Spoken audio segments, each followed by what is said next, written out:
Assalamualaikum warahmatullahi wabarakatuh. Video kali ini saya akan membahas terkait masalah gagal bayar, di mana apakah mungkin hutang kita akan bisa otomatis lunas, di mana apakah mungkin kita tanpa bayar sepeser pun utang kita akan jadi bersih.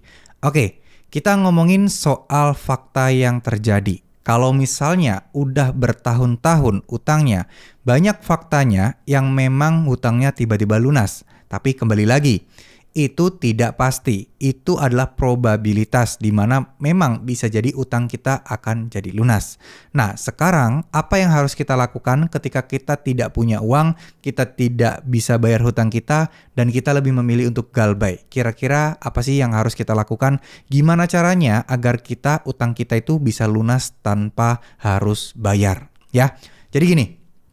Mungkin kalian akan berpikir sesuatu atau hutang pinjol ini akan menjadi sesuatu yang menakutkan kalau kalian mikirnya di saat-saat ini kalian sedang tidak ada uang. Kalau saat ini kalian masih bingung bayarnya pakai cara apa. Bener nggak? Kalian pasti akan stres terkait hal tersebut. Nah, caranya adalah bagaimana agar kita tidak selalu berfokus di situ-situ aja, agar kita bisa rileks, agar kita tidak terpacu dengan jatuh tempo dan lain sebagainya adalah dengan mulai dari kalian mengikhlaskan semua yang terjadi, lebih bersikap pasrah dan juga tentunya ya udahlah bersikap bodoh amat. Nah, sembari menunggu semua itu, kita mulai berjuang. Kita memulai dari nol lagi, mulai menata finansial dan kehidupan kita lagi tanpa setidaknya merasa terbebani dengan hutang pinjaman online. Ya, itu yang pertama. Kenapa? Karena bisa jadi kemungkinan suatu saat nanti 1 tahun lebih, 2 tahun lebih, hutang kalian akan auto lunas tanpa harus kalian bayar. Nah, fakta seperti ini terjadi bisa jadi banyak hal. Ya, mulai dari nasabah yang dinilai cenderung tidak akan pernah bisa bayar, akhirnya diputihkan dalam tanda kutip atau dibersihkan dalam tanda kutip, yang membuat utang ini akan seakan-akan jadi bersih.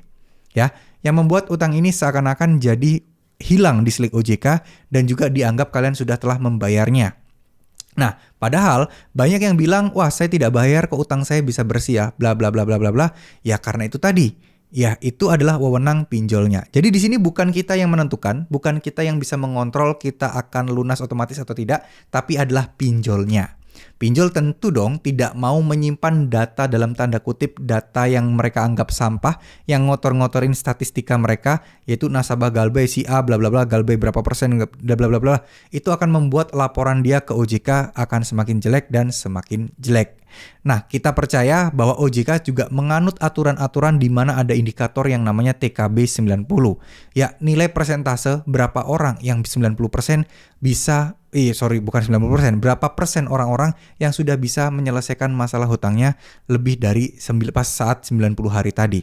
Ya, di bawah 90 hari maksudnya. Jadi kalau semakin banyak orang-orang yang galbay lebih dari 90 hari, data ini akan terus menumpuk dan membuat pinjol kehilangan ambang batasnya. Padahal nggak boleh tuh pinjol di bawah 95%. Itu akan menjadi perhatian khusus atau intinya ditandain lah sama OJK seperti itu. Kalau udah di bawah 95. Nyatanya banyak juga loh pinjol-pinjol yang ada juga yang di bawah 90%, 88 atau 86 saya lupa.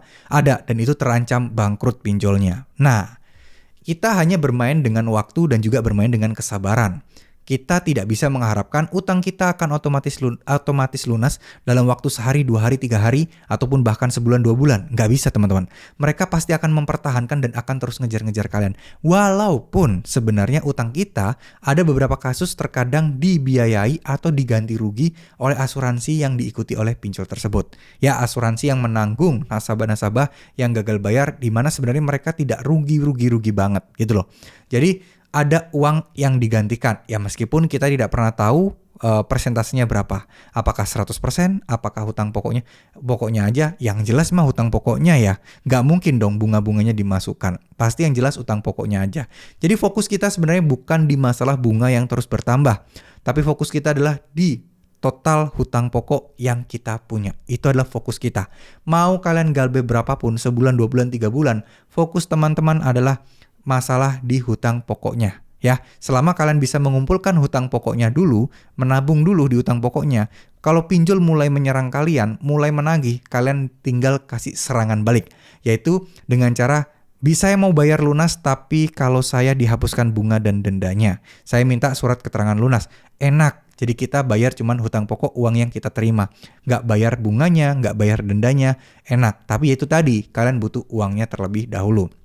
Sebelum lari jauh-jauh ke sana, alangkah baiknya kita pahami dulu apa yang harus kita lakukan di saat ini, di posisi kita yang masih nggak yakin, di posisi kita yang masih takut, dan lain sebagainya. Oke, jadi gini teman-teman ya, mengingat hal tersebut bisa jadi terjadi, mengingat hal tersebut semua orang juga mengalami yang sedang gagal bayar, tentu saja kita harus yakin satu hal. Tentu saja kita harus pahami satu hal, insya Allah semua masalah ini akan beres ketika kalian bisa mengontrol pikiran kalian.